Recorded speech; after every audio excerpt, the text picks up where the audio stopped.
Okay, yan. Magandang gabi sa inyong lahat. Alam nyo, God never fails every time, pangalawang beses ko pa lang itong bisita sa Destiny, pero kanina sinasabi ko sa CR, every time na pumunta ako dito, iba talaga yung passion ng mga kabataan. I'm not telling this because nandito ako. Wala naman ako mapapala kahit sabihin ko yon, di ba? Pero, di naman ako mapopromote pag sinabi ko yon.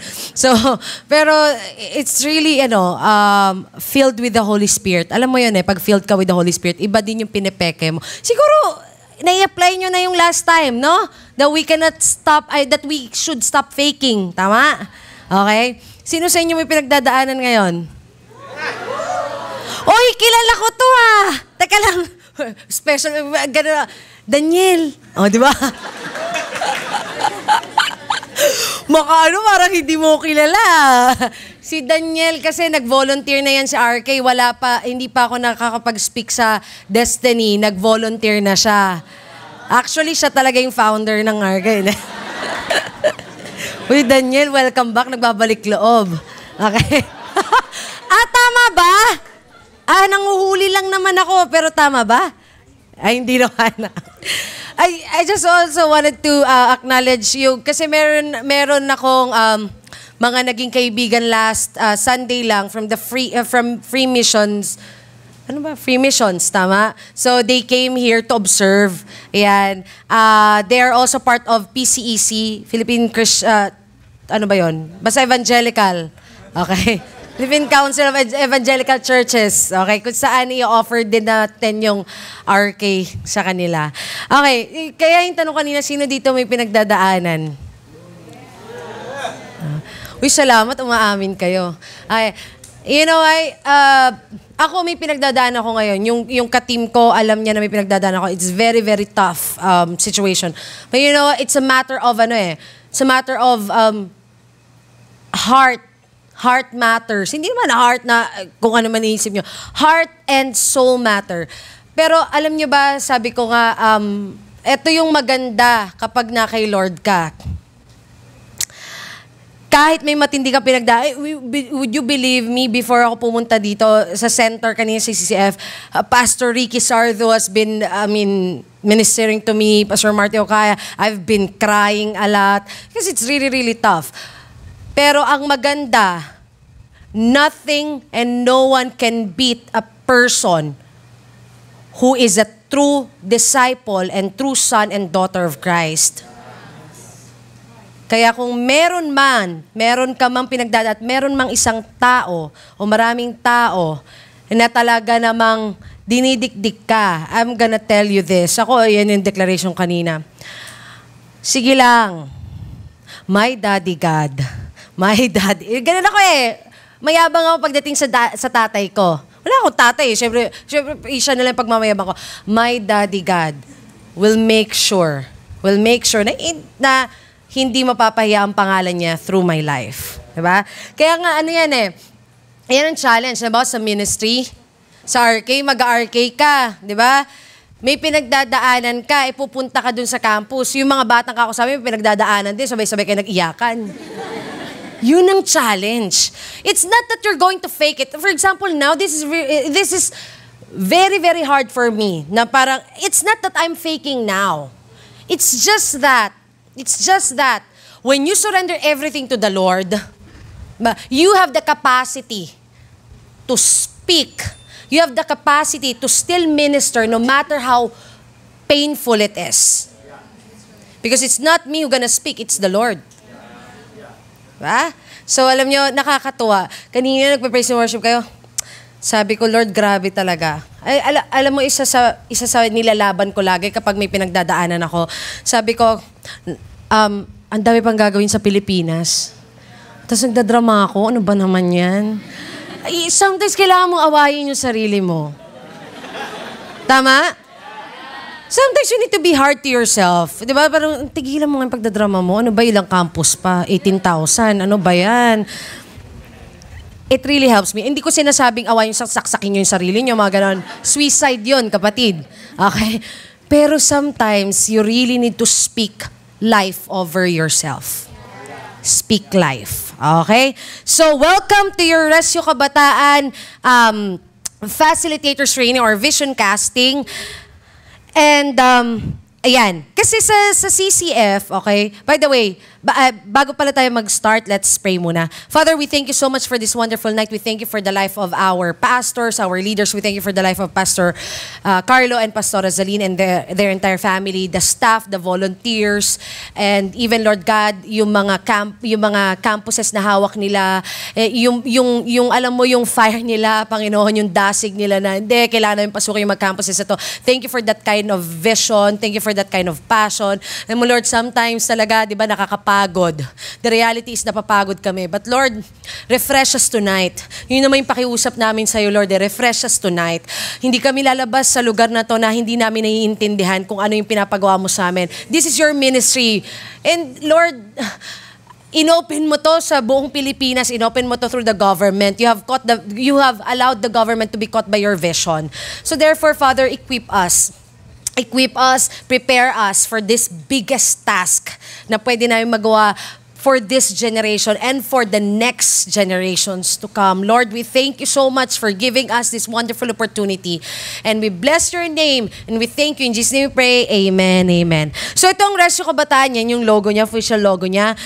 RK, yung ganyan kasi is Elevate. Now, by the way, Rescue Kabataan, nagbago na tayo ng pangalan sa SEC. Ang pangalan niya, Rescue Kabataan Elevate. We need to do that kasi hindi naman, I resign as the President of Rescue Kabataan, President from the Board of Trustees. Pastor Peter now is the President of the Board of Trustees, and we decided na palitan na yung pangalan ng Rescue Kabataan and made it, dati kasi Rescue Kabataan lang, okay?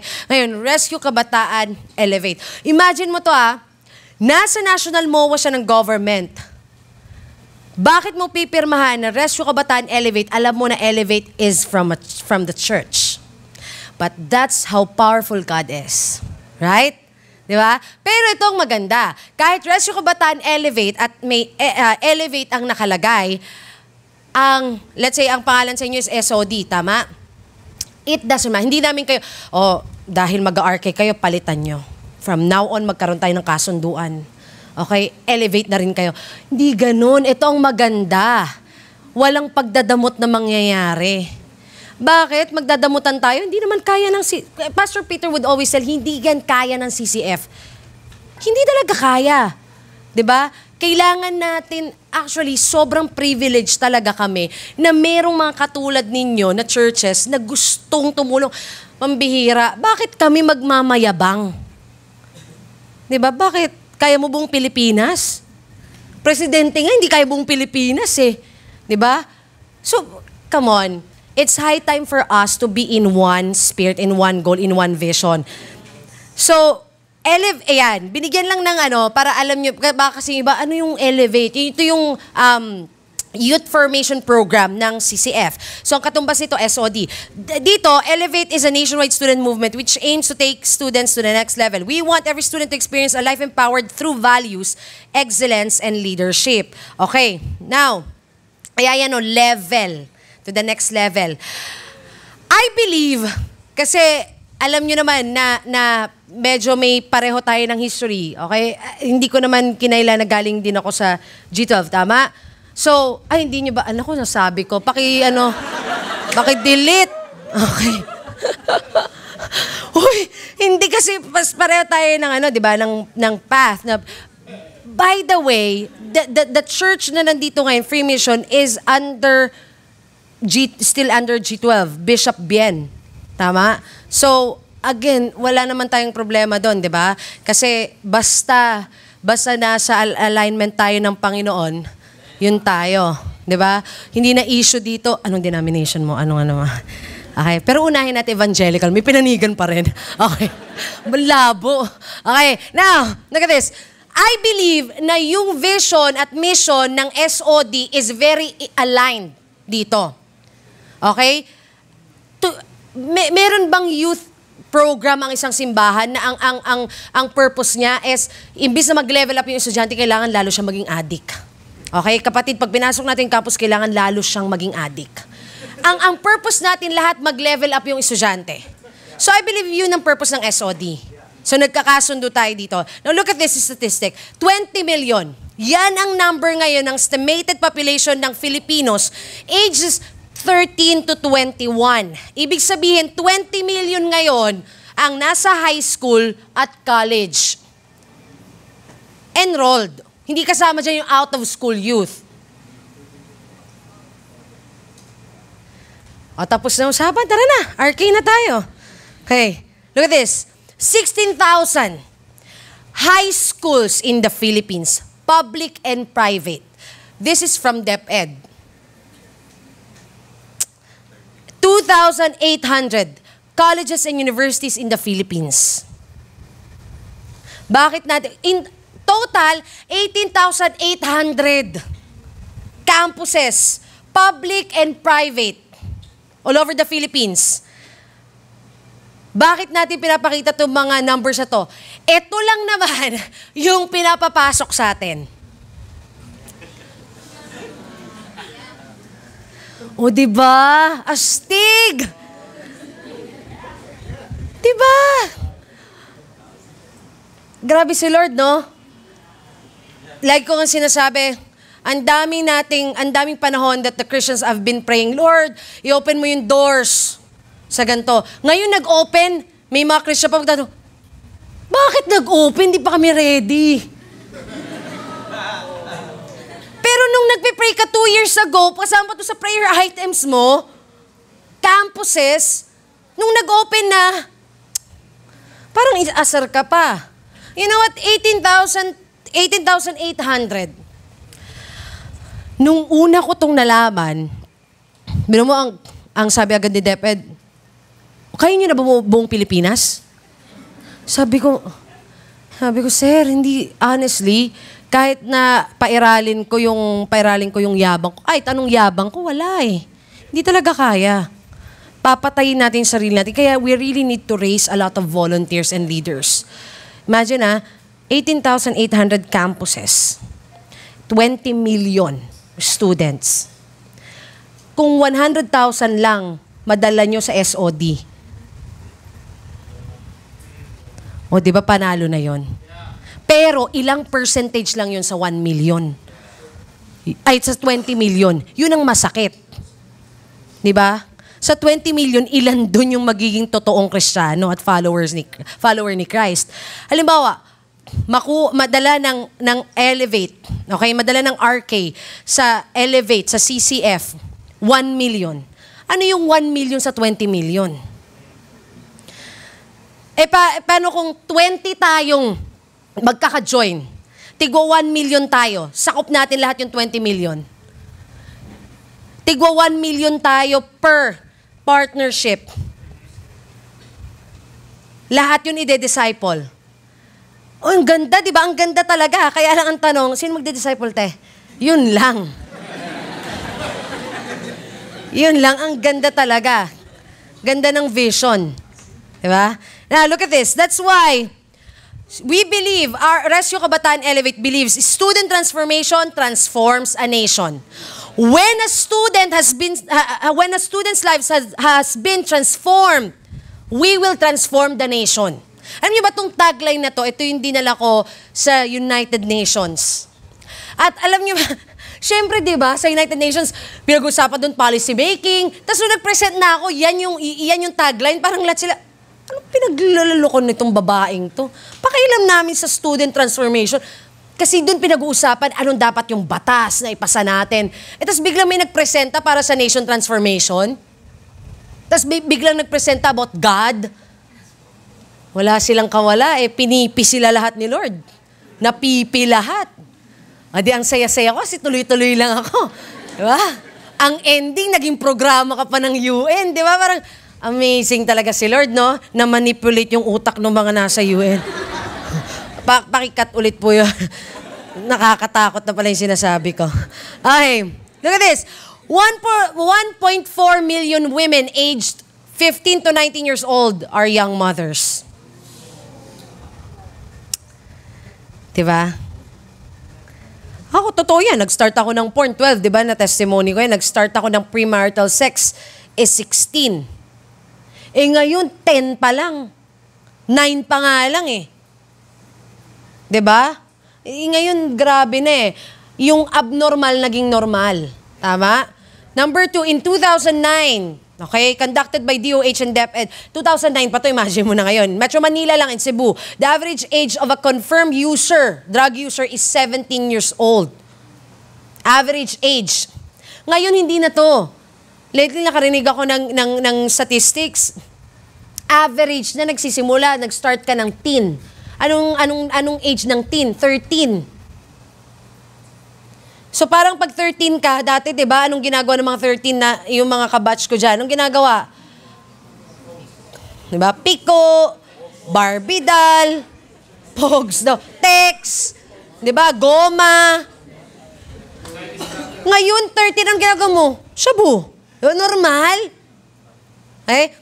The World Health, WHO, revealed that depression is the predominant cause of illness and disability of the Filipino youth for boys and girls aged 10 to 19.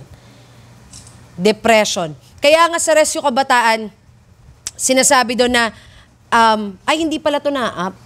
Ano ba to? Okay. Sinasabi doon na, para prevention kasi isang taktika ng RK eh. Naniniwala tayo na bago yan mag-drugs, nagkaroon muna yun ng anxiety attacks, confusion, depression. Kasi hindi ka na, pagpapasok ka sa school, hindi naman lahat yan. Lahat kayo addict, no? Lahat kayo na-rape, no? Wala na, hindi naman ganun eh. Pero naniniwala tayo, bago yan manood ng porn, nagkaroon muna yun ng confusion. Yun yung sinasabi, 10 to 19 years old, nagsasuffer from depression. Ito pa, suicide is the third leading cause of death among adolescents. But, dun sa latest na meeting namin with NYC, suicide now is the number 1 cause of death in Filipino teenagers here in the Philippines. Second is AIDS. Nababurden na ba? Yan talaga yung purpose na ginagawa ko ngayon eh. Maramdaman yung pag-uwi kayo ng bahay, ang bigat. Tapos mapapaluhod ka na lang kay Lord. Tapos, Lord, use me, send me na nga. Tapos yung kahit na wala ka pang papel ng RK, pumasok ka na sa school, radical masyado. Ang ending, pinatawag ang RK. Sino to? Okay. In 2012 alone, the World Health Organization reported 2,558 cases of Filipinos committing suicide. 2008 nga yan eh. 2012 nga yan, iba na ngayon. Okay. Kahit sa RK, dun sa database namin, sobrang daming gusto magpakamatay. Sobrang daming gusto talagang, nakakaloka pa. Ang mga dahilan nila, ang bibigat. It flows inside the family. Yung nanay ko po, minura ako. Biruin mo minura siya ng nanay niya, gusto niya magpakamatay. Ganun katindi ngayon ang epekto ng pamilya sa kabataan. Yung tatay ko po, sinampal yung, may mga nabasa ko nga sinampal yung nanay ko, tapos tinadyakan. And because of that, di niya kaya contain. Gusto na, ang solusyon agad ng bata ngayon, suicide.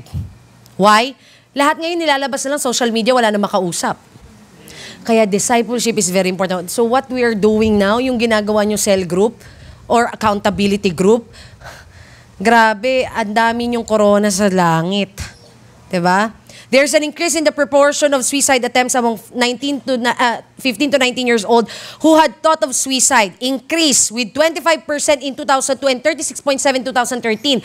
Sabi nga namin, 2013 yan. Ngayon, 2017 na. Di mo alam kung dumoble na yan. Okay? Next. Bakit maraming ayaw kapag student, let's say, Christian movement yung papasok sa school. O kaya Christian organization papasok sa school. O kahit na hindi mo sabing Christian, let's say, mukhang Christian organization. Bakit marami agad parang haharangin ka? Look at this. Marami nang natatakot na estudyante kasi ang tingin nila sa mga Christians, overprotective. This is according dito sa book na You Lost Me. Overprotective ang Christians. May jowa ka? Makasalanan ka. You're gonna go to hell. You experience that? Ako ganun ako dati. Di ba? Parang masyado kang overprotective dun sa tao. Okay? Next, shallow. Tingin nila sa Christians mababaw. Mababaw yan. Ang gusto lang yan, hatakin tayo sa simbahan. Babaw. Third, anti-science. patingin nila sa ating kontrabida dun sa tinuturo sa school. Hindi ko naman sinasabing maniwala Sino naniniwala sa Big Bang Theory? Ako po! Taga-Destiny po ako, naniniwala po ako sa Big Bang. Hindi naman. Pero, hindi din pwede tayong, yun nga dapat iniwasan talaga natin makipagdebate. Okay? Number 4, judgmental. Ito, marami sa atin. Ito ako, including ako dun dati. Judgmental, nakita lang, no? Nakita lang, may tato. Adik yan. Adik yan. May hikaw sa ilong. Prosti yan. Tingnan mo. Ganun ko dati. Nakita lang ako sa Jante, magkaganyan, yung magkalampungan. Siguro may nangyari na dyan. Kainis. Hindi mo alam, magpinsan lang pala. Judgmental ang Christians, di ba? Judgmental. Ayaw niyo umamin? Judgmental tayo. Tapos feeling mo ikaw lang ang save. Di ba? Feeling mo ikaw lang ang bait mo. Ba? Kaya ako nag-ingat na ako eh. Halimbawa yung sa labas, kita mo 'di ba sobrang sexy ng suot, yung mga non-professing Christians, sexy ng suot. Wala kang choice eh. I mean, kailangan mo pa rin silang love. I mean, hindi naman to the point na parang ganda, saan ka bumili-bili din ako. But to the point na we still need to reach out. That's the key word. We need to reach them out. Number 5, exclusivity. Ay, SOD yan. Kami, Youth for Christ. Hindi pwede. Hindi pwede. Kaya alam nyo, yun yung brinake ng RK sa South Luzon. That's the reason kung bakit may mga volunteers ang Rescue Kabataan na Muslims. Imagine this Kung ako, syempre nung nag-start ako sa South Luzon, mag-isa nga Tapos nagkaroon ng 2, 3, ganyan-ganyan. Nabutan niya din Daniel, sobrang konti namin. So, alam nyo, may mga Muslims, hindi ko sila tanggalin mo yan. Bawal yan, born again kami. Kung gusto mo talaga maging RK, dapat magpa-convert ka. Walang mga ganon. Hindi kami exclusive for not to the point naman na magpapa-apekto ka dun sa tinuturo sa kanila. Talaga? Paano yung mga prayer nyo? Okay? Pero ino-open natin siya. You know, believe it or not, those students, I'm not referring to one student, those students are still attending Elevate sa South Luzon. Muslims, And, believe it or not, mostly sa staff ng Rescue Kabataan South Luzon are former Catholic.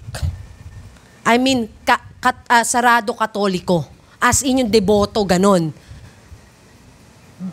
Ganun natin siya inopen. Na wag mo silang i-force na maniwala ka. Hayaan mo yan mahulog sa trap. Anong tingin mo si Lord hindi gagawa ng paraan? Di ba, ikaw lang anak ni Lord? Anak din niya yan. Di ba? Mag-build ka ng magandang relationship, i-open mo lang, mag-go yan. Number 6, doubtless.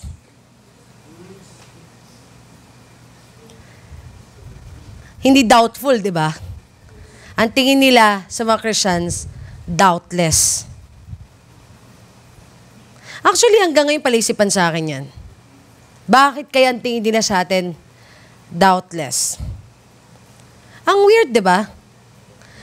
Pero, sa tingin ko, sa base sa mga na-encounter ko sa mga campuses, may mga Christians kasi professing Christians na they just go with the flow. Ito base to sa pagkakaintindi ko dito.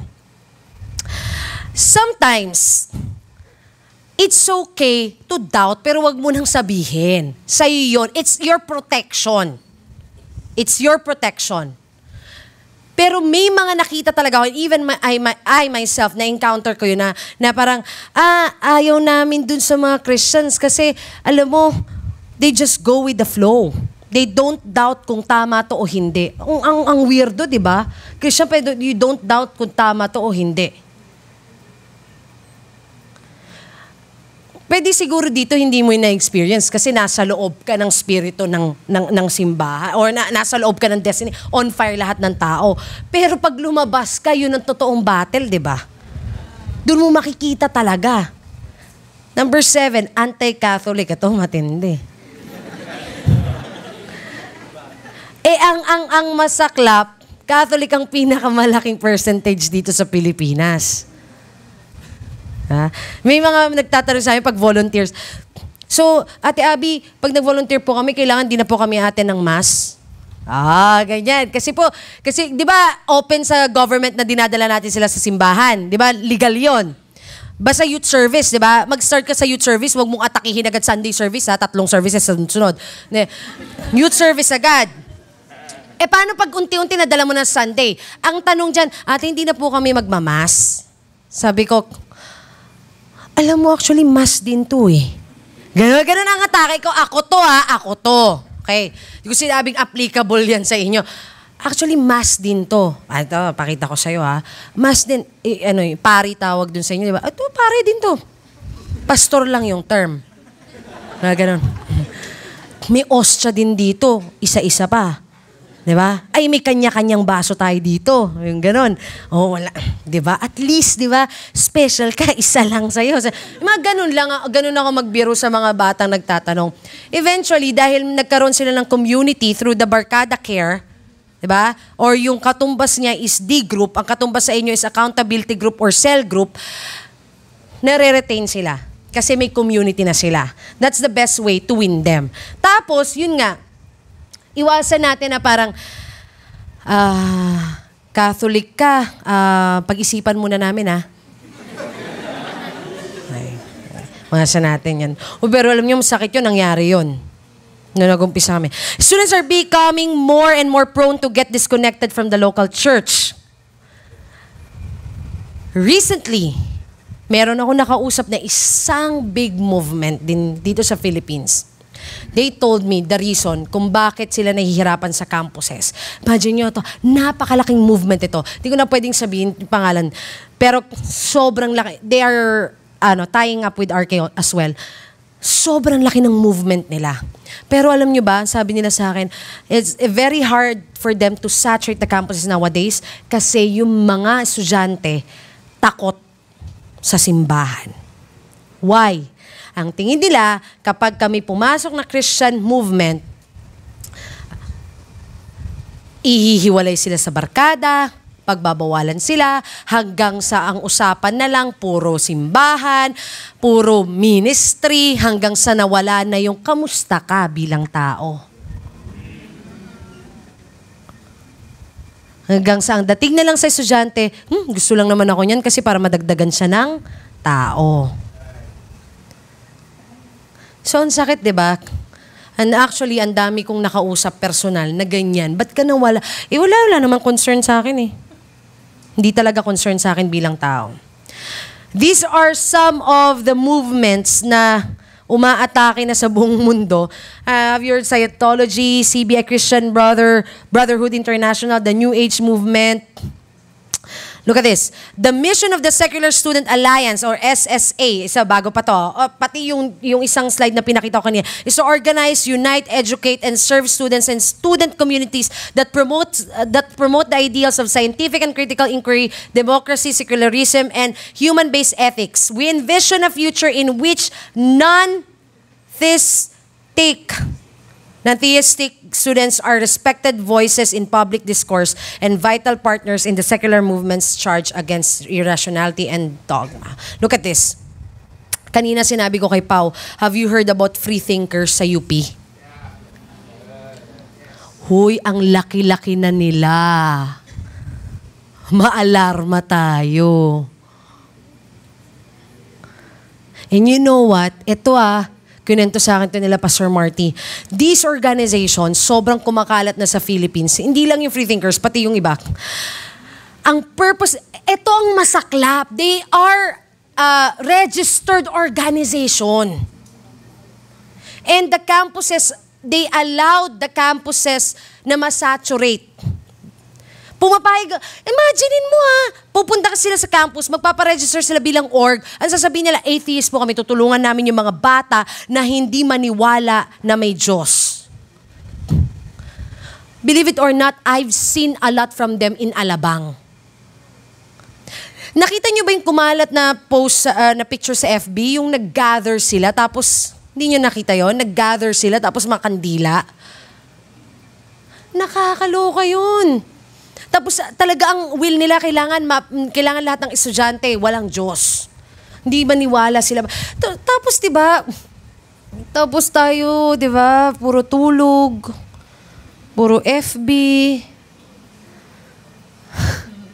Diba? Tapos sila ang sigasig, pangalat na, walang Diyos, huwag kang maniwala. Kaya, tapos tayo, puro kirengking pa, diba? So, wala na. Parang, ano ba? Ako, guilty ako sa ganun. Guilty ako na parang sometimes, may mga moments akong tamad. Tamad kasi pagod ka. Hindi ko sinasabing huwag tayong magpahinga, kailangan tayong magpahinga. Pero kailangan hindi tayo mag-stop. Kailangan yung moment. Dapat matalo natin talaga itong mga kapatid. Hindi pwede na sa panahon natin. Ako nga, meron akong pledge . Lord, hanggat nabubuhay ako, hindi pwedeng makatapak yan dito sa mga campuses na to . Yun lang ang masakit, nakatapak na. So, ang prayer ko na lang, Lord, madapa sana sila. The church is one generation away from extinction. Ang saklap, no? Kaya alam nyo, napaka-favored natin. Why? Nung kinausap natin ng national government and even the Office of the Cabinet Secretary, even the Office of the President, especially the DepEd and National Youth Commission, lantaran. Nung time na yun kasi, nag-start pa lang ako sa CCF, sinabi ko sa DepEd na ang number one partner ng Rescue Kabataan is not the government. Ang sakit, di ba? Siguro kung mayabang sila, yung mga bagong appointee ni President Duterte, siguro, malis ka nga dito. Wala ka pala kailangan sa amin . Pero you know what? Nung sinabi ko sa kanila na the number one partner of Rescue Kabataan is not the government, but the church. At yun yung nakalagay talaga sa national MOA natin. Church is the catch basin of Rescue Kabataan. You know what? Napakagaling talaga nila. Sabi, alam mo, first time kong narinig sa DepEd, sabi niya, actually, totoo yan. That's the term. Actually, totoo yan. Ang tagal ng tahimik ng simbahan, talagang dapat ngayon partner na kayo. O, di ba grabe? Para sila mismo makita nila to Tapos tayo hindi natin makita. Saan ka galing? Sila hindi nakikita nila to, tapos tayong parang ito na yun, okay? Now, that's why we are so blessed that the Lord entrusted to all of us, not only to CCF, we guarantee you, to all of us, okay? All of us, the vision of Rescue Kabataan. Okay, wag na yan, parang ang yabang naman. Kasi pag may ibang nagpe-present, sinasabi nila, I'm so humbled na the Lord allowed me to start Rescue Kabataan. So, by history, hindi na technically, by history, I'm the founder of Rescue Kabataan. It started 2015. Anong tinitingnan nyo? Okay. Sorry. Kasi parang sabay-sabay silang gumanon.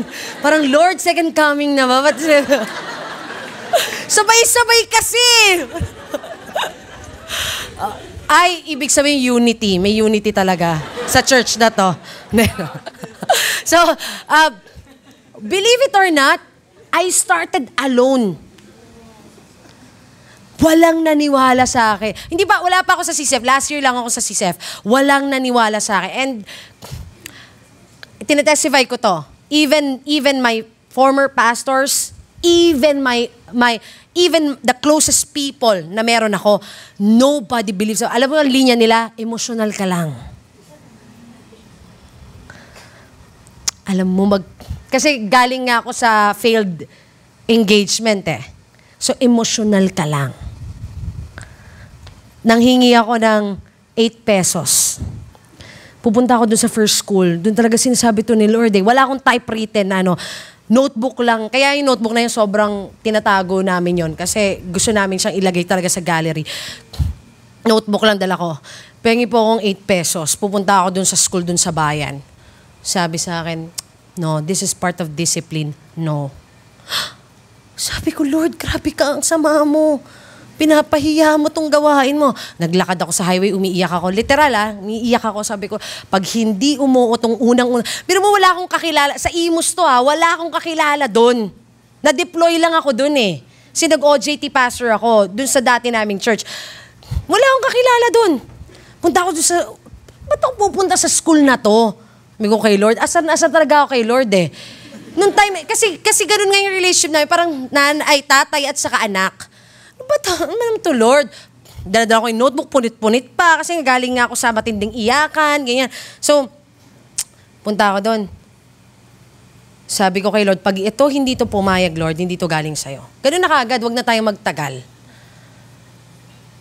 Long story short, sabi kasi nung former pastor ko, alam mo Abigail, we've been knocking the doors of these schools for 2 years. So, tong church na to, itong malaking denomination na to, they've been knocking the doors of Cavite schools for 2 years. And these schools have been saying no, kasi church kayo. So, sinabi yun sa akin ng former pastor ko, sabi ko, no pastor, this is not a church, this is para church. Para church to, pastor. Tapos sabi niya, Iha, emotional ka nga eh. Huwag ngayon. Okay. Nung nasa school na ako, nagkataon na doon yung principal. Di ba sa lahat naman ng araw, nandun yung principal. So, sabi, hindi ko sinabi, during that time kasi, pinalabas na yung short film, yung Tanikala. So, hindi ako nagmagaling na ako po yung lumabas. So, baka sabihin, pakiko! Di ba? Sabi ko, ako po si Abigail Mesa, pinakita ko agad yung, yung PRC. ID. Para sabihin niya talagang professional. Dati po akong teacher, ganyan-ganyan. Tas, anong natin, concern natin. Kasi po meron, nung nagsalita ako, as if ang tagal na ng Rescue Kabataan. Kakagaling ko lang ng prayer garden. Bumaba ako. So, one day pa lang. Kakagaling ko ng prayer garden eh. Sabi ko, ma'am, meron po tayong programa na tinatawag na Rescue Kabataan. Diba? Ganun ka pag pumasok, you have all the authority given by the Lord. Diba? So, pero wag nyo na maabusuhin, ha? So, sabi ko, ma'am, meron tayong programa na tinatawag na Rescue Kabataan. Ganito po yung ginagawa natin, ganyan. Sabi, nakabadong-kabado na ako. Kasi pinapakita mo yung mga notebook mo, ano ba, pwede isipin, ano ba naman to? Loko-loko ba to? Hindi man lang tinype. Okay? Sayang nga, hindi ko dala yung notebook eh. Alam mo, eto na.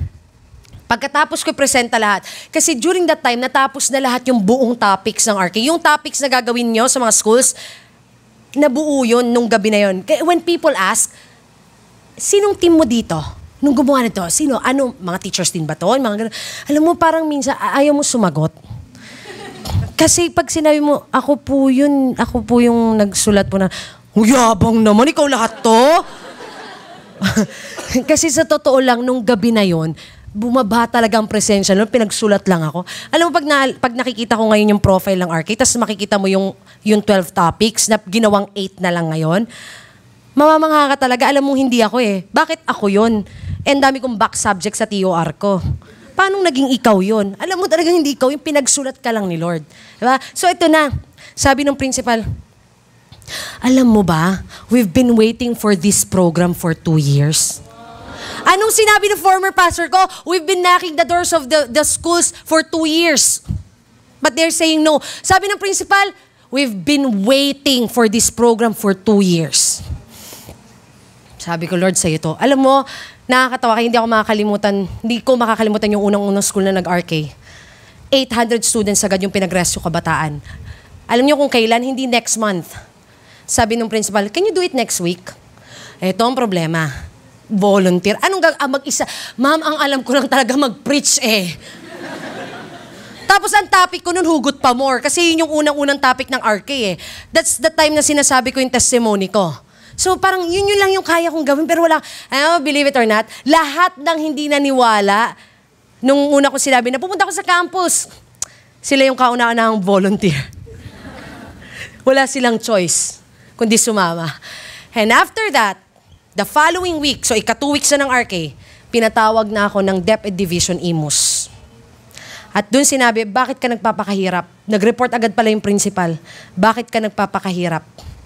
Why don't you partner with us? So they made Rescue Kabataan as a DAPA school program. Ganun na. Then later on, kukwento ko pa. Iba. Now, look at this. Rescue Kabataan Elevate is a youth program of Elevate that encourages every individual to be a rescue and help the youth be out from their darkest moments. Kaya nga, nakakatuwa yung naging tagline nyo sa shirt na ginawa nyo nung last time nandito ko. Rescued to be a rescuer. Tama? Yun kasi talagang RK. Kailangan pag na-rescue ka, maging rescuer ka rin. Meron ba magpaparescue nang hindi naman talaga siya i-rescue? Magpa-rescue ka. Bakit? Trip lang. Rescue ka. Nagre-rescue talaga. Naniniwala ko lahat ng estudyante may pinagdadaanan yan. At lahat ng aspeto ng buhay may i-rescue dyan. Walang perpekto. Kaya lahat yan i-rescue natin. Now, 6 major factors na nagre-rescue ang RK. Drugs, vices, sexual abuse, pornography, relationships, suicidal. Okay? These 6 are mandated by the government na i-touch natin sa mga campuses. Okay? Next, threefold program ng Rescue Kabataan. Huwag kayong mag-alala. Pwede akong mag-iwan dito ng copy. Okay? Ito gusto nyo. Tag-iisa pa kayo. Araw-araw basahin nyo para memorize nyo na. Diba? Mag-iwan kami ng copy dito. Walang problema. Okay? Para hindi kayo ang bilis kasi, diba? Baka mamaya maiba nyo. Anong focus daw? Imbis na drugs, dating? Pang-leaders po yun. Bawal na mag-date. Threefold program ng Rescue Kabataan. This is the program that we're doing. Number 1, prevention. Yung sinasabi natin, hindi lahat nag-drugs, hindi lahat na-rape, hindi lahat addict sa porn. So, bago pa sila mapunta doon, i-prevent na natin. That's our role. Alam nyo, doon ako na-excite. Di ba na, kung let's say, 90% na gumagawa nun, may 10% pa tayong ipe-prevent. Okay? So, prevention. Number 2, restoration. Ito na. 90% nakaranas na nun. So, mas matindi ang trabaho natin kasi 90% i-restore. Sa family pa lang imposibleng walang pinagdaanan yan. Imposibleng walang hurts yan. Okay? Number 3, leadership training. Ito ang maganda sa gagawin natin. Kumpleto.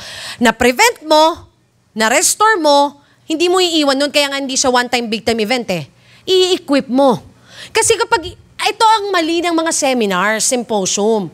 Seminar ka ng seminar, pagkatapos nun, anong catch? Wala, seminar lang tayo. Ang matindi dito sa gagawin natin, iti-train mo sila, ang pinaka-catch mo, i-equip mo sila para sila na may gagawa ng prevention at saka ng restoration. Okay? Next. Okay. So, ito yung 4 na, bro, pakibalik nga. Ito yung 4 na ginagawa. Di ba kanina may threefold program? Ngayon, ito naman yung 4 na ino-offer ng Rescue Kabataan sa bawat campuses all over the Philippines, mandated by the government. Number 1, seminar. So yun yung tinatawag natin na Rescue Kabataan Elevate Party. Yun yung nakaranas na umattend sila, Daniel. Okay? So, eto 2 hours lang siya. 2 hours siya monthly. Okay? Pwedeng once a month, pero kung malaki yung school, public yan, minsan 2 days a month, magkasunod na araw. Especially public, nag-start yan 6 a.m. Alam yan nila, sobra talaga yung commitment na kailangan. Yung parang pagkatapos mo parang, Lord, ambulance, ganyan. Na ganon ang eksena sa public. Okay? So, seminar, yun. Yun yung ginagawa natin yung mga sessions. Okay, session 1, hugot pa more. Session 2, selfie. Session 3, 1 bowl of soup. Ganun siya. Number 2, pagkatapos ng seminar or barkada or Rescue Kabataan Party, dito papasok yung barkada care or breakout group na kapag dinala mo siya, let's say sa CCF, sa CCF Elevate, yun yung D group. Pag dinala mo siya sa Destiny, yun yung small group, accountability group, o yun, basta group. Okay, now, barkada care. Halimbawa sa seminar, ang una nating, kasi sa usapan namin ni DepEd, ang una nating i-cater sa high school, grade 9. Kasi yun talaga yung usapan namin na pinakamatinding dapat i-cater. Grade 9 muna. Grade 9, pag naging grade 10 yan, magiging co-facilitator mo yan. Bakit grade 9? Kasi magtatagal pa yan sa school. Okay? Pwedeng mabawasan yan kapag nag-senior high, lumipat ng iba. Pero at least may grade 10 kang hawak mo pa rin sila. Okay? So grade 9. Bawa grade 9, nag-Rescue Kabataan Session 1. Quezon City High School. 1,000. Sa barkada care mo, dapat merong kang hawak na 10 lang. Maximum. Kaya lang, pag kulang yung volunteer, mamaya makikita niyo yung mangyayari. Pangatlo, Rescue Kabataan Barracks or the Youth Hub. Ito ang panalo. Sa bawat school na nagre-rescue kabataan, we are entitled to have Rescue Kabataan Barracks within the school, within the campus. Again, walang bakit mag-barracks ka dito? Wala. The school will provide room for us. Siyempre, wag na kayong mag-request, walang aircon? Ang sarap banatan. Pero napakapalad natin. Why? For example, sa Nagpayong National High School, di ba? Di ba, Lorraine? May aircon kompleto. Mapalad tayo pag ganun. I mean, no. We can provide. Yaman ng destiny, pinayaman ni Lord eh. Di ba? Ayaw niyo? Di ba? Sa ibang, let's say sa Imus, yung CCF Imus, siya yung nag-provide ng aircon, ng sofa, everything. Alam niyo, ang ganda. Ganda ng barracks. Para talaga siyang, kasi pag barracks talaga, yung youth hub, kailangan siya yung maging tambayan ng estudyante. Yung parang pagka pumasok yung estudyante na punong-puno ng galit sa magulang, pupunta siya doon, ate, di ko na kaya. Kasi may isang full-time na nandun dapat eh. Legal yon. Okay? Legal yon. So, yung pagka tumambay siya doon, dama niya na, this is home. Kasi tumambay siya doon, may daga, may ano. Wag na nga tayo dito. Kaya lahat ng RK Barracks, cozy. Nasa inyo na yon. Kung paano, bahala kayo. Kung gusto nyo thematic, di ba, lagyan nyo ng minions, bahala kayo. Sa Imus, ang ganda eh. Talagang pinapinturahan. Talagang tindi. Investment yon. Forever Barracks mo na yon. Sa'yo na yon. Walang makakano doon. May office ang, let's say, kung sa Albas, may office kami, may office ang Destiny doon, Students of Destiny. Doon sa ano yun. Saan? O, diba, ang ganda ng room. Wala, alam mo, panalo yun. Okay? Number 4, U24 hotline. 24-hour hotline. Ito, we're working on this kasi nagkaroon muna kami ng, kumbaga, pinark muna namin to kasi ang laki-laki ng budget, billion. President Duterte asked National Youth Commission, Chairperson Aisa, to have another youth hotline. To have, di ba may hotline tayo 911? Okay. Gusto ni President na may nakabukod na hotline for the youth. Sabi ko sa inyo, grabe mag-isip. Grabe ang wisdom na binibigay ni Lord sa Presidente natin. Now, grabe din ang wisdom na binibigay kay Chair Aisa. When Chair Aisa knew about this, anong unang-unang niya isip? Di siya nakapag-isip ng kahit anong organization. Chair and yung EA niya called me. Abi, kailangan ng hotline. Di ba ang Rescue Kabataan may hotline na? O do it. Kasi bago pa to i-request ni President Duterte, 2015, ito nga sabi ko sa inyo mga kapatid eh. Di ba sa dami ng tinake kong drugs, nakapag-isip ka pa ng ganon? Powerful talaga si Lord. 2015 pa lang, nung nag-start yung Rescue Kabataan, yung sa structure ng Rescue Kabataan, parte ng Rescue Kabataan ang hotline. Nag-start ang Rescue Kabataan, di ba alam mo yun, Daniel? 2015, meron ng sariling hotline ng RK. Ito ang matindi. Okay? Para lang mapangatawanan namin na may hotline. Ilan lang kami yan? 3. So, nasa akin yung cellphone. Alam nyo na ang eksena.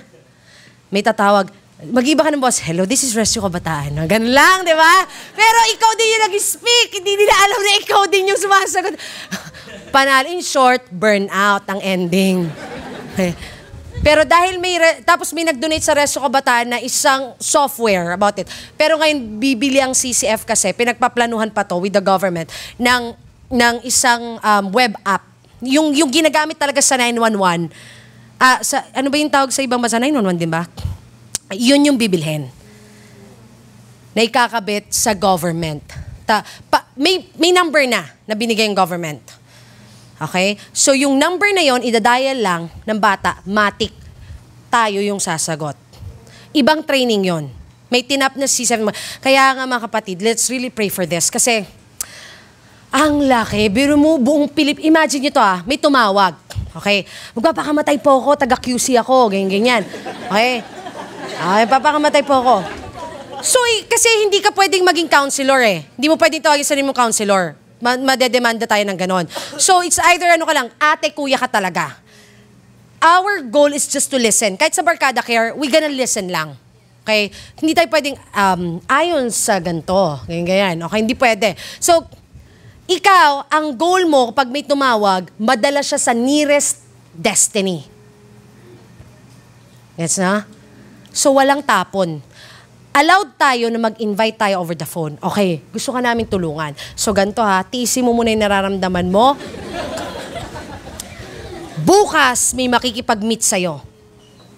Mga ganon. Okay? So, madadala mo siya sa destiny. Kung saan kayo may hub, doon mo siya dadalhin. Imaginein mo, di ba, kung ang dami ng destiny sa buong Pilipinas, may tumawag Davao, halimbawa meron kayo doon, o di doon mo itapon. May contact ka doon, wala ngang tapon. Okay? Next. So, ito yung sample natin ng Rescue Kabataan. So, ganyan.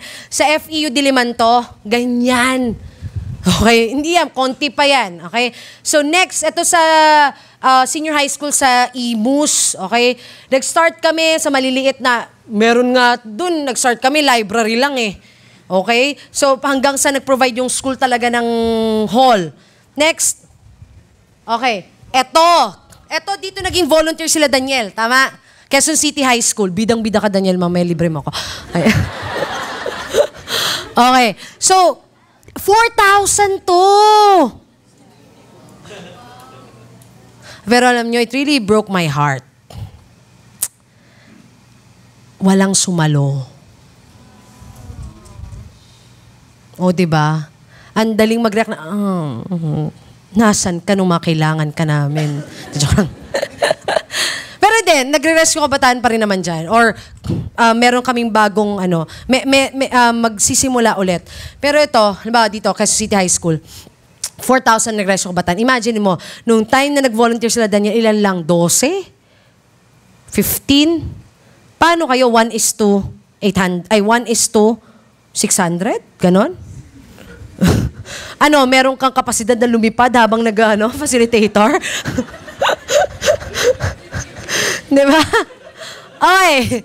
So dapat, di ba kanina may Barkada Care? Ang tawag sa atin, Barkada Care ate, kuya, kahit na ano pang edad. Okay ba? Nanay ka na, tatay ka na. Hindi ka pwede, wag mo akong gawing ate, kuya, mas matanda ako sa'yo. Nanay, tawag mo sa Barkada Care, nanay.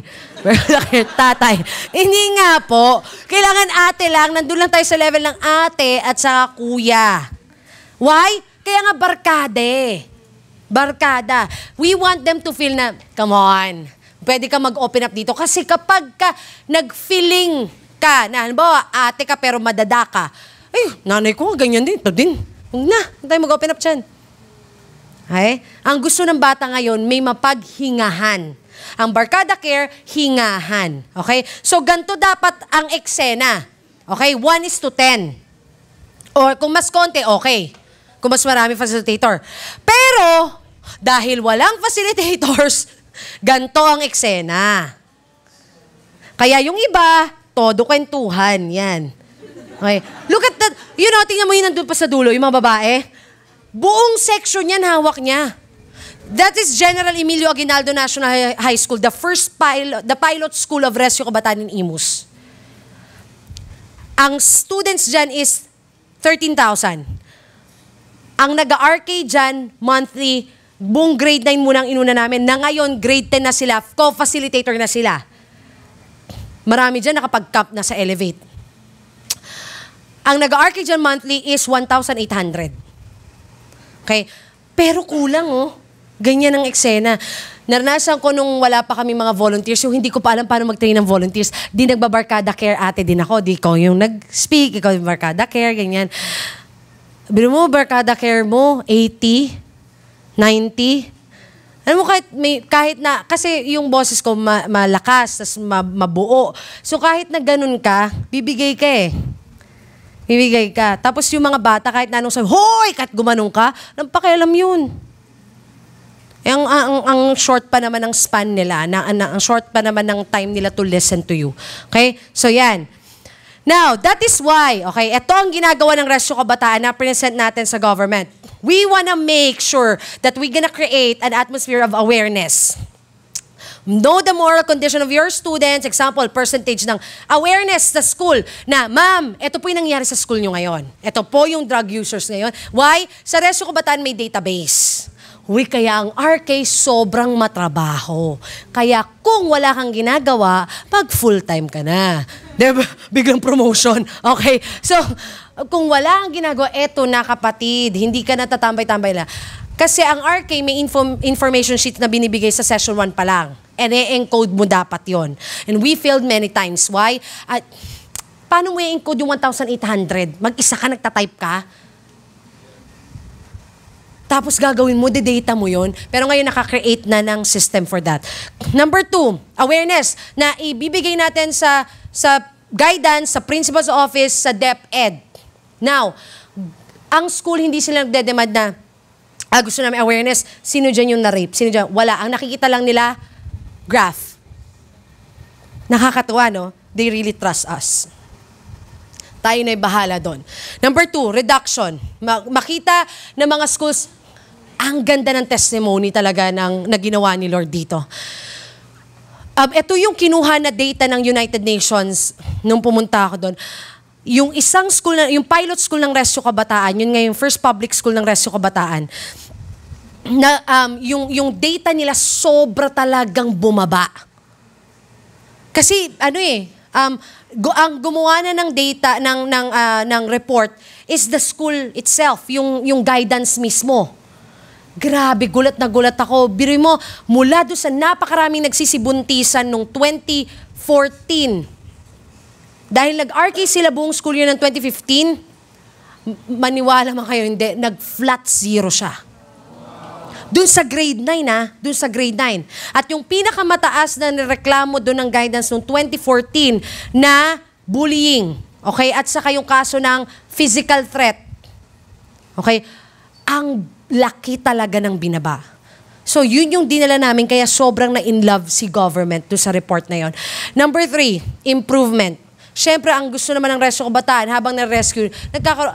Ito naman, alam ko sa Destiny, ganun din naman kahit sa iba, na ang goal natin, di ba,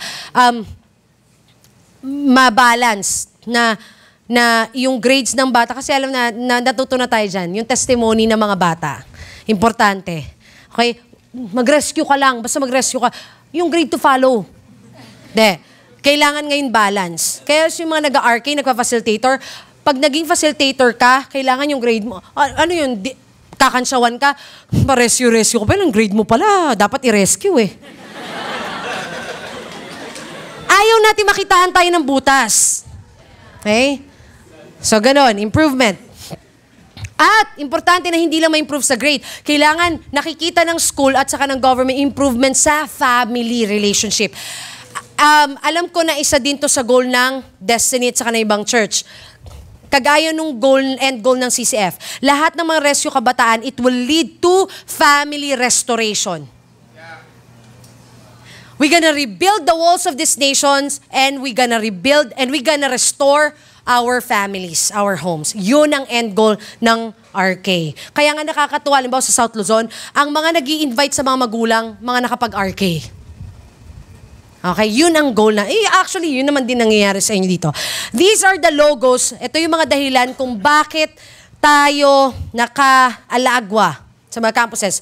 These are the logos na pinapangalagaan natin. The National Youth Commission, the Office of the President National Youth Commission, kasi ang NYC is under direct kay President Duterte. Dati kasi hindi sila, under sila ng DSWD. Ngayon, under na sila, arm sila ni President Duterte. Kaya sobrang powerful. Hey, you know what? Building good relationship with Aisa Sigera, okay, is really the key. This is a very good testimony na sinabi ko na nga kila Pastor Peter. Paano kami sobrang nagkaroon ng good relationship is because, it's only because of this one statement na sobrang niyang natandaan sa akin. Nung sinabi, every time na nakikita ko siya, sabi ko sa kanya, Chair, I'm praying for you. It's because of that one statement. Kaya mga kapatid, hindi imposible na mapasok talaga natin ang gobyerno. You don't need na parang i-block agad sila na, kasal ka sa kapwa mo babae. Ang dinidil ng RK, ganyan, katulad mo. Di ba? Parang, imagine this alam ni Chair Isa kung anong dinidil ng RK. And they all know na this is a program of a church. Funded by the church. Pero bakit siya kinausap ni Lord? Si Lord lang talaga yung pwedeng mag-open ng ganyang door. Pangalawang logo is the Commission on Higher Education. We are finalizing our memo. Iba ang CHED sa DepEd. Ang CHED is more on memo. Diba, pasok ka sa gantong university, memohan niya yan. Si DepEd, isang bagsakan. National MOA. Itong maganda. Na-delay lang tayo ng konti sa MOA natin kasi nagpalit nga ng Board of Trustees yung RK, nagpalit ng pangalan. Pero kasado na. Okay? Ibibigay na sa amin yung printout. Inintay namin yung printout kasi aprobado na eh. Aprobado na. Okay? Sobrang aprobado na. Kaya sabi nga namin kay sabi nga ni DepEd, mag-train na kayo na mag-train. I-ready nyo na lahat ng mga schools, puntahan nyo na. Okay? Kasi kasado na. DepEd, Department of Education, and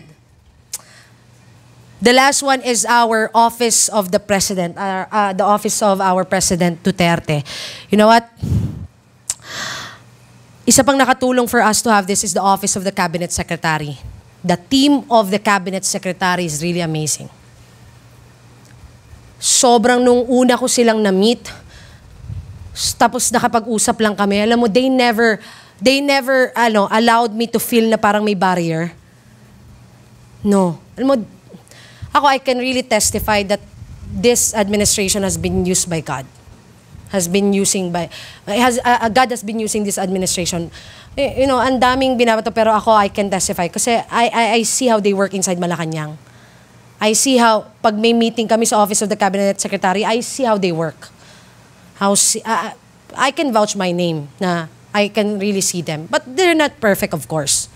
Okay, pero yung talagang totoong puso para sa kabataan, grabe, first time kong makakita ng ASEC at saka USEC na nag-discuss about sa youth. Okay? ASEC at USEC ng Office of the Cabinet Secretary na umiiyak para sa kabataang Pilipino. First time ko nakakita ng ganon. And sabi ko, sila may burden. Yung isa doon is a Muslim. Tapos parang sabi ko, grabe, sila, di ba ganyan yung burden? Tapos, how much more tayo? Now, this is our, ayan, ito yung time na pinag-uusapan namin yung hotline, okay? Kasi, ginawa natin, my job now, bilang din ako yung presidente, is the co-convener. Ibig sabihin, I will bridge the church and the government to the church. Okay? So, ang task ko, lahat ng mga leaders natin, ipakilala sa government. That is Pastor Marty Ocaya, yung katabi ng maputing babae. He is the National Director of Elevate. So, siya may hawak ng buong Elevate sa buong Pilipinas. Isa, of course. Kuya Weng, ito yung lalaki dito. He is now the National Overseer of Rescue Kabataan. The position that I left last, I think, 3 months ago. Okay? Siya na ngayon yung siya yung boss ko ngayon. Isa Sigera. Okay? These are, Office of the Cabinet Secretary, ASEC Sirio. Katabi ni Isa, nasa left. Ayun lalaki. Okay? And then the rest are the commissioners ng NYC. Tas yan, syempre ako. Okay. So, look, ito ang challenge. There are 5 commissioners in NYC. Syempre, bro, pag naka-record yan, pero syempre, di ba, yan nyo na lang. So, there are 5 commissioners in NYC. 5 ba? Tama. O 7. O 7, sorry, 7. Only one of them are married with the opposite sex. The rest are all homosexuals. But you know what? The key why we're able to gain their trust, it's because we showed them the love. And you know what? Ang nakita ko talaga na napaka-powerful na ginawa doon ni Lord. When they asked me about Rescue Kabataan, I did not present the program at once. Alam mo ang ginawang wisdom doon ni Lord? When I talked to Isa, kasi pinatawag ako sa National Youth Commission para makipag-partner. Sabi ko, 2015 pa to. Hindi pa nga si Isa noon eh. 2016 nag-meet kami ni Isa. So noong 2016, na-revise namin yung MOA. Alam mo, ang ginawang wisdom doon, I first shared my testimony. Ikaw, Chair, okay lang ba sabihin ko yung testimony ko? So sinabi ko lahat, ganyan. Tapos saka mo siningit. But Chair, this is what God has done. He gave the vision of Rescue Kabataan. Alam mo, because of that, just by sharing your testimony, imagine mo to, hindi mo sila, kumbaga binaril. Diba? Hindi mo sila nilabanan. Pero sinabi mo pa rin kung anong ginawa ng Panginoon. And because of that, nagre-retain yun sa kanila. Kaya nga, every time makikita ko ni Aiza, sabi niya, I'm praying for you. Yun yung tagline niya sa akin, I'm praying for you. Nandito si I'm praying for you. Kailangan wag tayong ano. It's very powerful. You know, yung EA niya, si Ma'am Peach Lopez, ito din, yung isa din sa, yan, yung naka-yellow, siya talaga yung ginamit ni Lord. Imagine mo sa Office of the President, nung naglalatag ng mga organizations na ipapadala sa United Nations, siya mismo ang kumuha sa RK. No, ito, baby ko to. Yun yung term niya, baby ko to. Kasi pagpasok nila, RK yung naging front nila front program nila. Next week, next week, the United Nations will be here. We're gonna meet again. We will have this big program, Philippine Youth Toolbox, kung saan kami, nila, commissioners, yung pinadala sa United Nations last year, 5 kami, we gonna cascade this to the whole Philippines, the Philippine Youth Toolbox. And believe it or not, RK, the program of RK is part of the Philippine Youth Toolbox. Diba, imagine niyo yun? Grabe, no? Grabe ang ginagawa ni Lord. Now, that is why our role is to be our breakout facilitators once a month. Grabe kapatid, once a month. Dati kasi, hindi ganun nangyayari. Bawa, may 5 schools na papasukin ng Destiny. Yung isang school, kung sino yung facilitator, yun din sa isang school, mababurnout ka talaga. Ngayon may rule na ang RK. Diyan ka lang sa school na yan. Aalagaan mo yan. Yung 10 na yan, papadamihin mo yan. Kasi yung 10 na yan, may kaibigan yan may tropa yan may pamilya yan. So ibig sabihin dadami yan. Hindi ka naman once a month lang magbabarkada care I mean, yung D group or yung small group nyo, hindi ka na, once a month yung session, once a month yung barkada care, pero pwede ka kahit everyday kung gusto mo, pumasok. Gets? Everyday ka magkandak ng accountability mo. Tingnan natin kung hindi pa maging holy yan.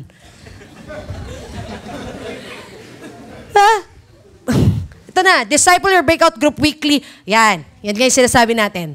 Pero sa iyo, santindi kahit araw-araw Rescue Kabataan po. Di ba? Walang angal yung guard. Pasok. May share ko lang konti. May testimony doon yung CCF Imus. Mga leaders, mga top leaders na. So, 2015, wala pa kami sa CCF. Pumapasok sila doon sa JN. So, pag nakita namin kanina public school, ayaw silang papasokin ng guard. Hindi po kayo pwede kasi po, mahigpit po tayo ngayon, ganyan. Kinausap nila yung principal. Sabi, ma'am, ito po ang elevate, ganyan. Alam nyo, hanggat wala kaming MOA galing kay DepEd, hindi kami nag-acknowledge ng ganyan. Saka Christian organization, ayaw namin ng church. Yung agad sinabi ng principal, ito na. Naging partner, di ba? Kaya tawa ko ng tawa kasi nung una silang nakabalik doon, last year, 2016, kasama namin sila, yung mga top leaders ng Elevate. Pumasok sila doon sa campus. Rescue Kabataan, Elevate po. Yabang na! Sabi, boss, di mo ba ako nakikilala? Sabi nung isa, boss, ako po yung hindi nyo pinayagan last. Sabi ko, kuya, huwag ka naman nang gumanya. Di kasi, ginajoke niya. Tapos eto na, nakita na kami ng principal ulit. Siyempre, kilala ko yung principal. Nakita yung principal. Sabi, kinento niya sa akin, grabe yan yung kaya yung principal nagsungit sa amin last year. Tapos nung nakita, kayo pala, part kayo ng Rescue Kabataan. Opo, ma'am. Diba? Nakapasok sila ng smooth dahil yung program mandated. So ngayon, sa tingin ko, wala na tayong dahilan. All excuses will not be counted, will not be accepted. Wala na tayong excuse. Produce D group leaders who will become RKE facilitators. So manggagaling yon sa Destiny na ba, student of leaders. Makapag-produce tayo ng next facilitators for Rescue Kabataan. So, hindi na yan. Kasi si Pastor Marty may picture dyan. Next slide tayo. Next slide. Okay, reaching people of the same generation makes your movement wider. Okay? Now, next tayo. Reaching people of the next generation makes your movement last longer. Okay? We're gonna make this movement, if we're gonna reach our generation, it will become wider. Hindi lang yon, it will last longer. If we're gonna reach out the next generation. Ito na yung mga i-RK natin. Next slide tayo.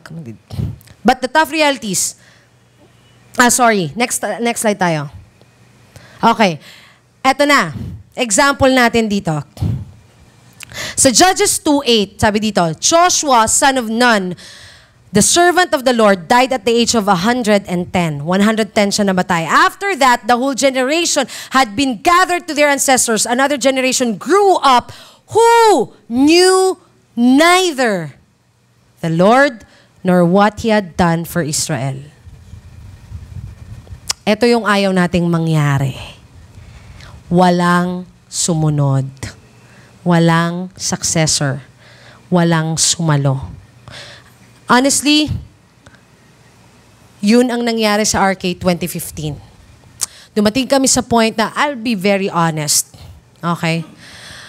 Dumating kami sa point, 60,000 ang nag-rescue kabataan sa Imus alone, monthly.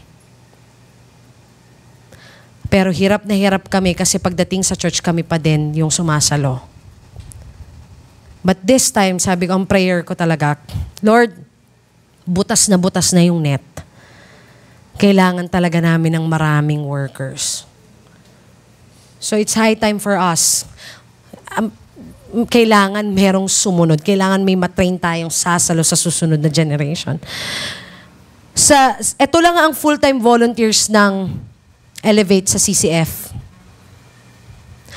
I'm showing this to you because we wanna tell you na we cannot do it talaga alone. Imagine mo yan lang full-time. Maraming campus missionaries, pero ito lang yung full-time. I'm telling this to you also for you to know na kung ganyan din yung challenge sa inyo, hindi kayo nag-iisa. Okay? We wanted to be true. Okay? That's why we're tapping you. Okay? Now, be our breakout leaders okay, sorry. Tapos na yan. Next. Before tayo mag-proceed sa susunod na part, kasi the next part, we're gonna talk about how to facilitate. Basic steps. Tapos kasi, meron pang susunod na training. Hindi ko kayang gawin yun lahat ngayon. Yung susunod na training, i-discuss ko lahat ng topics. Para pagdating mo doon, hindi ka naman yung parang, hugot pa ako din umiiyak ka. Di ba? Parang, kasi bakit ka umiyak? Ate, hindi pa talaga ako na-rescue, ate. Ang daming ganong cases noong 2015. Yung dahil hindi niya alam yung topic, pagdating niya doon, tamang-tama siya, ang ending di siya nakapag-FASI. Okay? So kailangan ngayon, alam mo na yung topic. Tapos ang maganda, dun sa next training na yon, merong uniform na tanong. Ano kayang tatanong kaya mamaya? Ano kaya na pinanood niyang Korean drama? Meron ng tanong. Nasa booklet yon, okay? Pero mamaya, magkakaroon lang tayo ng 5 minutes na break para kung na-CR na kayo or kailangan nyo mag-pray para lumakas yung loob natin sa gagawin natin. Okay? Para yung next topic natin, how to facilitate, basic steps, okay? 5 minutes muna tayong break. Kung anong campus na gusto mong pasukin. Okay? Kung saan may pinakamalapit ka na simbahan or ng hub, strategically dun ka. Kaysa pahirapan mo pa sarili mo. Okay? Or, mamaya kasi may isa pang in-offer eh. Meron pang mangyayaring matindi na in-offer na aprobado. Okay? How to facilitate Barkada Care. Facilitation is all about relationship. Okay? Yun talaga yung nakita natin na purpose or pinaka naging edge natin bakit tayo nag-succeed for 2 years na. We build a strong relationship with the students. But with boundaries. Okay? We build relationship with them, pero relationship na alam mong igagalang ka pa rin. Na hindi over-familiar. Na hindi to the point na nagyayaan tayo sa bilyaran. Na hindi to the point na sinama mo siya sa concert ni Britney Spears, mga ganon. Okay? Building relationship sa loob ng campus at ang focus mo madalas siya sa simbahan. Okay? It's all about relationship. Next, what is our role as a Barkada Care facilitator? These are the roles, okay? We challenges them to think. Okay? Helps, babasahin ko muna lahat tapos na lang natin. Okay? Comprise na lang natin. Helps the group create lists of important points, summarizes the issues from time to time, raises questions to bring out different viewpoints. Look at this. Ang facilitator, hindi talaga pwede, ang Barkada Care, ate or kuya, hindi talaga pwede na tayo yung parang inosente. Parang walang alam. Yung parang, talaga, si President Duterte na pala yung president. We always challenge them to think, sa tingin mo? Ano sa palagay mo? Ikaw yung dynamic, ikaw talaga enthusiastic, okay? Ito pa, isa sa pinakamahalaga dito. Summarize the issues from time to time. Okay? Kasi di ba, Barkada Care ate, kuya, meron ka 10 hinahawakan. Di ba sa first session pa lang, mamaya ipapakita ko yung sample ng information sheet. Sa first session pa lang, bibigyan mo na yun ng information sheet. Sa first session, makikita mo na dyan kung anong pinagdadaanan yan.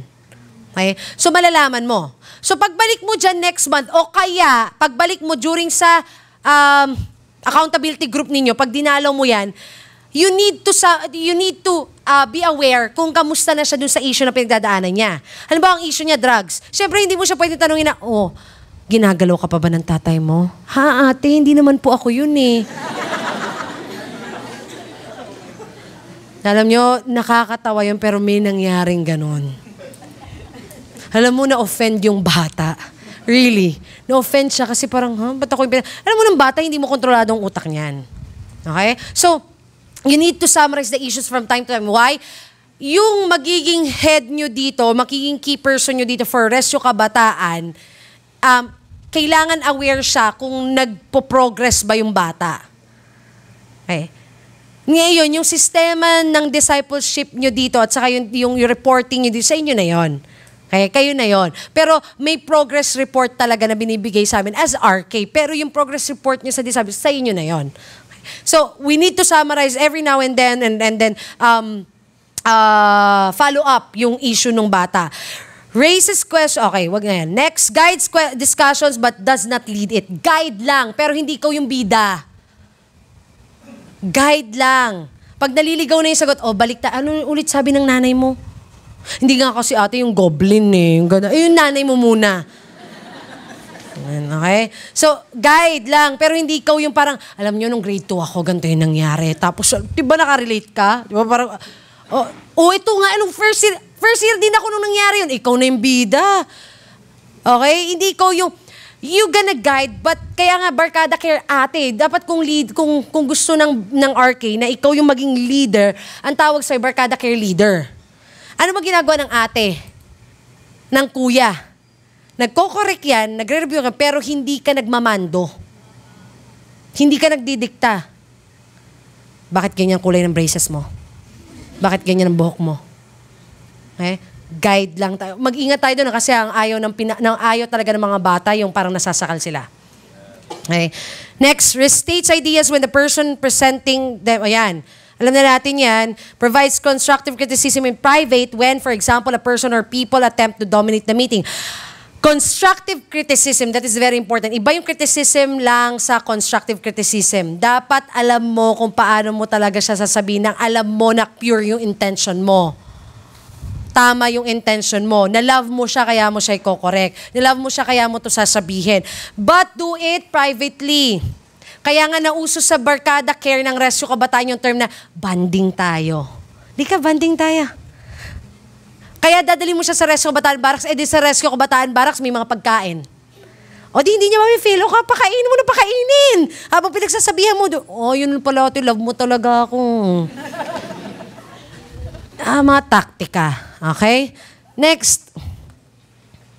Our role is to help process the topic and make sure everybody participates. Again, halimbawa, Kaya nga, very important. Ang topic session 1 is hugot pa more. Ikaw ang magpa-process, ikaw yung mag-guide bilang ate at kuya. Barkada care ate at kuya niya.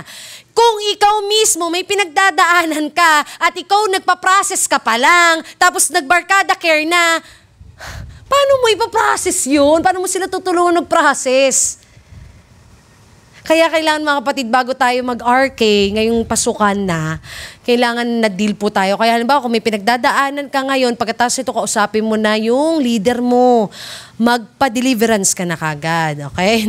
So, magpapayo ka na kagad. Kasi kailangan, hindi ko naman sinasabi na perfect na wala ka pagdadaanan all throughout. Pero kailangan na-deal yung mga major points. 6 major na pinakita natin kanina, kailangan na-deal yun sa'yo. Halimbawa, may issue ka with homosexuality. Ang daling makahawa nun. Eh, lalaki ka, ang hawakan mo lalaki.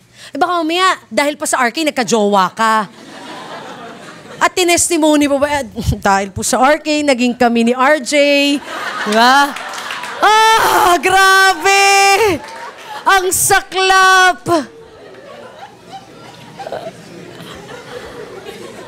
Diba? So, come on. Sabi na, your role is to process the topic and make sure everybody participates. Mamaya, clarify ko na bawal yung parang one-on-one lang kayo, kayong dalawa lang nagkakaintindihan. Next, important things to do, important things that we should do as facilitators. Number 1, arrive early. Hindi sinabi dito na arrive on time. Arrive early. Sakit namin to, nag-umpisa yung RK. Ay, nako, grabe. Lalo pag public, 6 a.m. ang start. Ang call time, 5 a.m. Tapos kasi kami pa yung nag-set up. Ngayon, hindi na. Masaya kasi may kasama na kaming tech, ganyan. Pero ang key nga dito, wag kang dumating, let's say, 6 a.m. ang start. 6 a.m. ka darating. Kailangan 5. Why? We're gonna pray. We're gonna prepare. Ang hirap kasi yung humahangos ka. 'Di ba? Yung tapos parang ngarag ka, nakita ka ng mga estudyante na, ano si ate, nangyari sa kanya?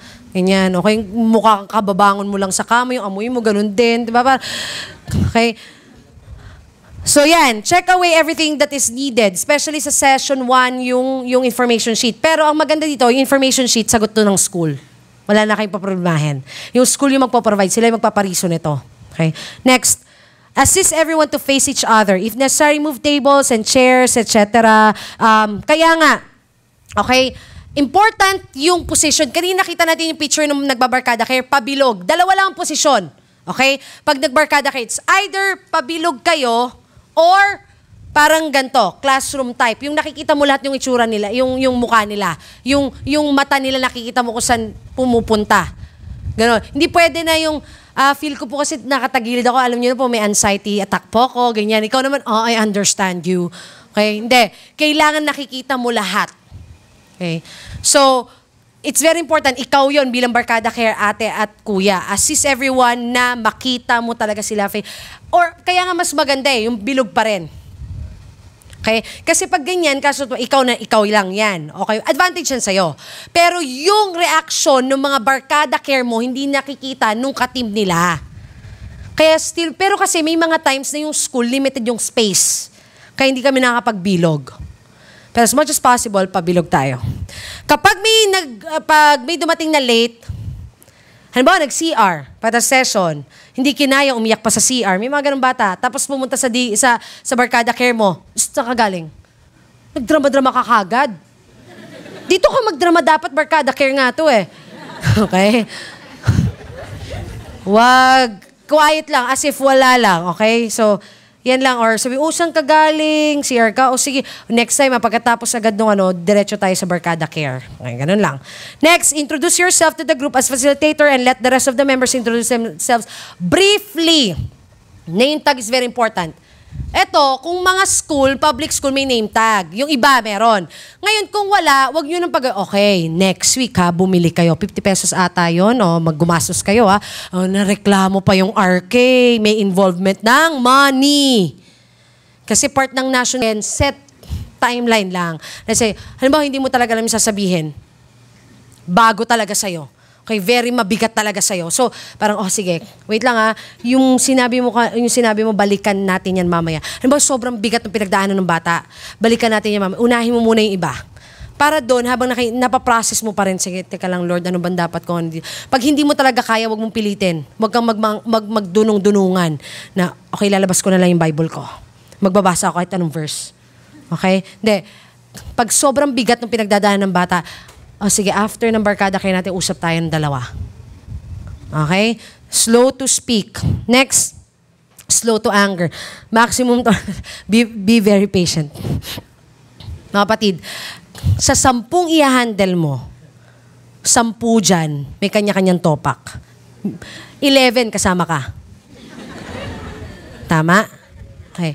Ngayon, sa 10 may topak na yan, iti-test niyan talagang character mo. Ako nga, sabi ko, may kwento ako last week sa Taytay, nung may nangyari sa Imus, yung isang bata doon, senior high school, parang napikon talaga yung facilitator. Kasi may mga bata na ayaw, parang napipilitan lang sa RK kasi mandated, di ba? Sa umpisa, ganun sila. Hanggang sa, yung sabi natin, mahulog na lang sa trap. Okay? So, yung batang yun, ang tangkad na lalaki, ang siga talaga, ang yabang talaga, minura, dirty finger yung, yung facilitator. Tapos, pagkatapos nun, binilatan pa. Belat siya. So, yung facilitator parang, tinitingnan ko yung itsura ng facilitator kasi sabi ko, dalawa lang mangyayari dyan.